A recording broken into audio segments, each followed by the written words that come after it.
I think also the energy supply is much more predictable. So what is your interpretation of this increase in FDIs? Do you want more FDIs? And are you pretty sure that you're going to be able to keep the security situation at this level and also further develop and improve when it comes to predictability on the energy side? Well, you know, in 2019 was the safest year in Pakistan since 9/11.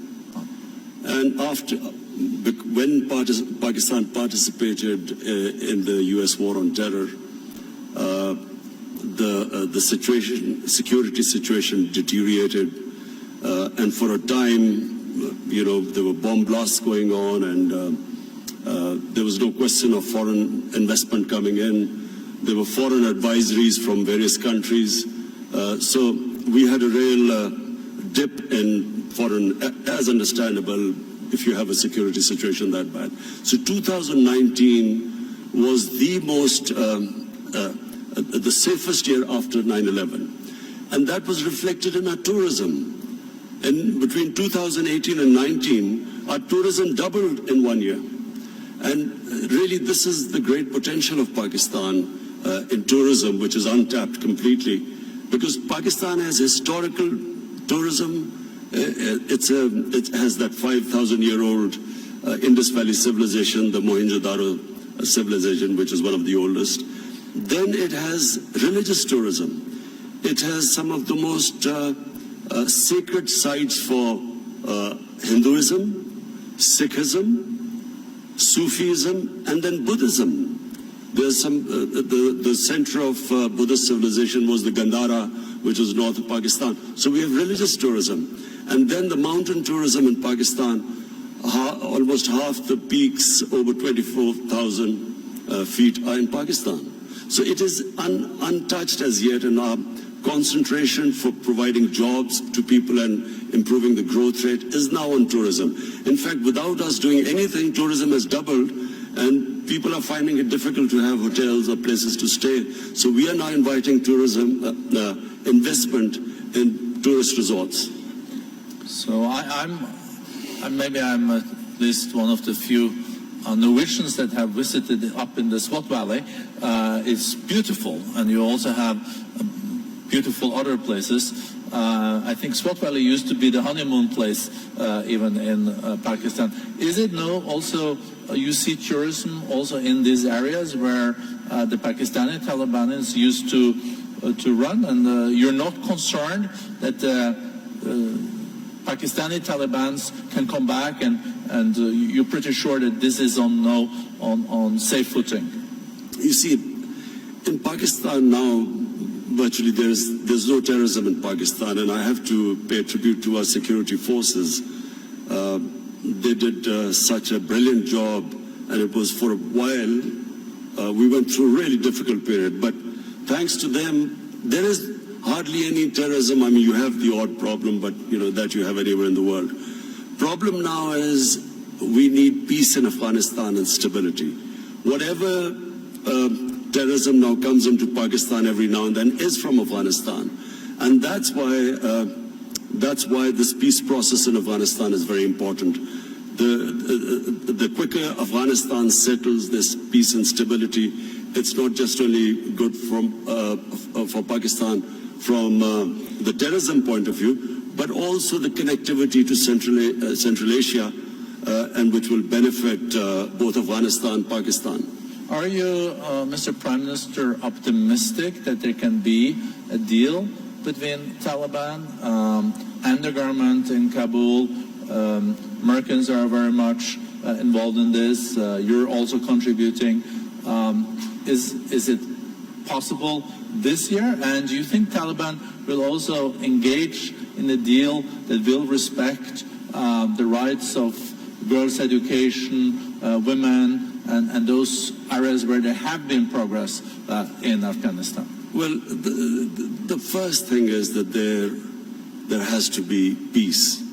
And that could only happen if Taliban and the Afghan government, they sit together and there's a political settlement. That has to be the first step. just my view, I do not think that, the saying that you only cross the river once. What was in 2001 is not going to be now the case if and when Taliban and the Afghan government come together, because so much has happened since then. So I think it would be a completely different scenario. But the most important thing right now, and it's not going to be easy, but it is the only option, that the Taliban and the Afghan government sit together. Whenever that happens, it will have turbulence, but it is the only way forward. There is not, and there never was, a military solution in Afghanistan. Mr. Prime Minister, as you also alluded to and mentioned, you have also initiated initiatives to have Saudis and Iranians de-escalating and trying to establish dialogues. You are able, as a nation, to have pretty good relations, both Iran, Saudi Arabia, UAE and other Gulf states. If you look at the escalation that we have seen lately, some people even talk about this Middle East being at an inflection point, and there is no way back, and there are those that are more optimistic that there will be a de-escalation. You will continue to contribute in that process, and how do you see that unfolding in the year to come after Americans killed General Soleimani and etc.? Is U.S. deterrence back in the region? Are you short-term, medium-term optimistic on de-escalation, or is this something that really keeps you up at night? Look, let me just first of all make a statement. I do not understand why countries go to resolve the differences through military conflicts. Because whenever, and this is just in our lifetime we've seen this, the moment you start a military conflict, you don't know where it is going to go. You can start a conflict, you don't know when it will finish. And then it has unintended consequences. So we have seen in front of our eyes Pakistan joining the US war on terror, and I was the one who was objecting to it. I was openly against it, and I thought Pakistan should have stayed neutral. It should not have become partisan, because Pakistan had nothing to do with 9/11. There were no Pakistanis involved. Al-Qaeda was in Afghanistan. And I remember then President Musharraf telling us, it's only a matter of a few weeks. So 70,000 people dead later, 10 years later, over $100 billion lost to the economy later, finally we realized we had made a mistake. And the US and Afghanistan, 18, 19 years of this war, and what, trillion dollars down the drain. So I do not think this is a way to resolve issues. And the worst thing that could happen is if it is a conflict between Iran and the US and its allies, it'll be a disaster. It'll be a disaster for us, Pakistan, it'll be a disaster. It'll be a disaster for the developing world, because the oil prices will shoot up. Already we are trying to barely manage our budgets and our current account situation. Suddenly everything will be offset. It will cause poverty in the world.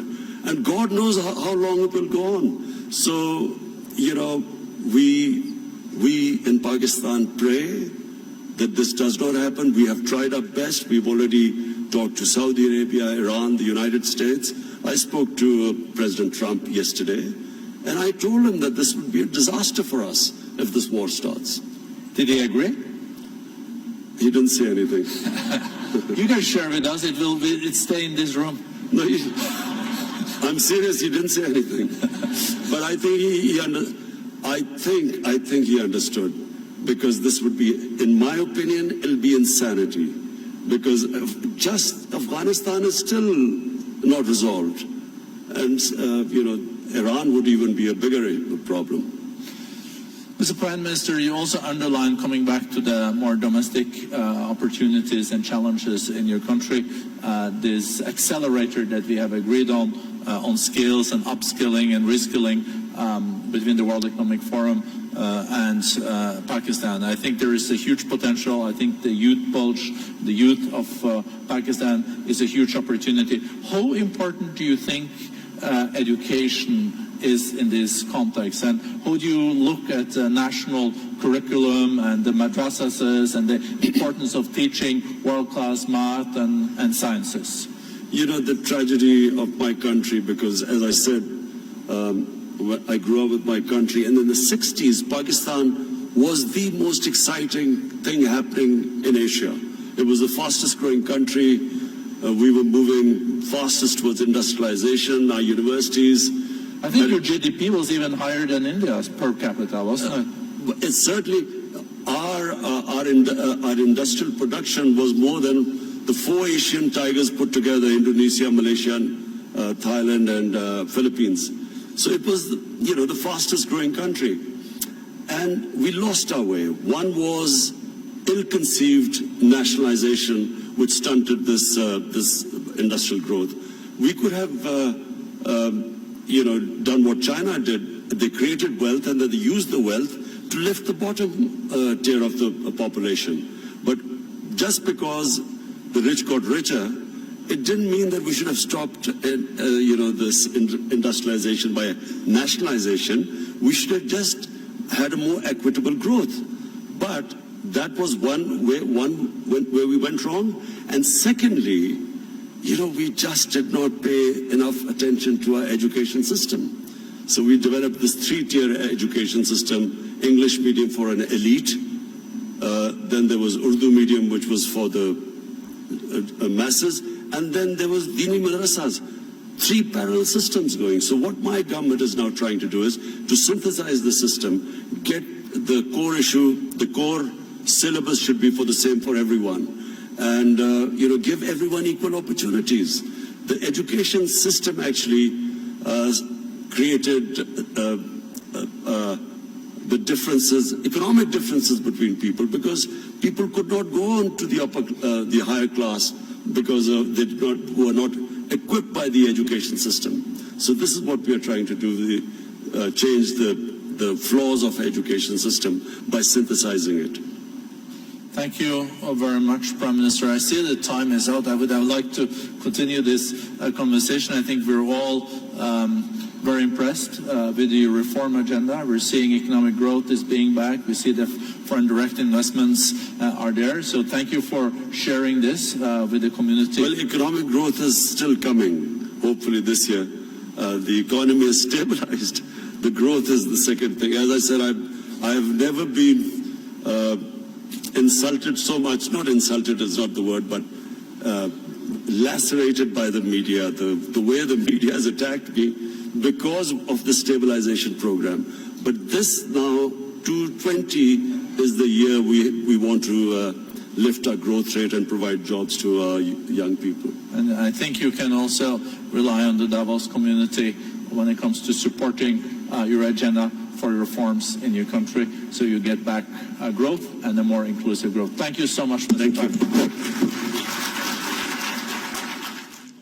Pakistan सिर्फ अमन का शराकतदार होगा, किसी तनाज़े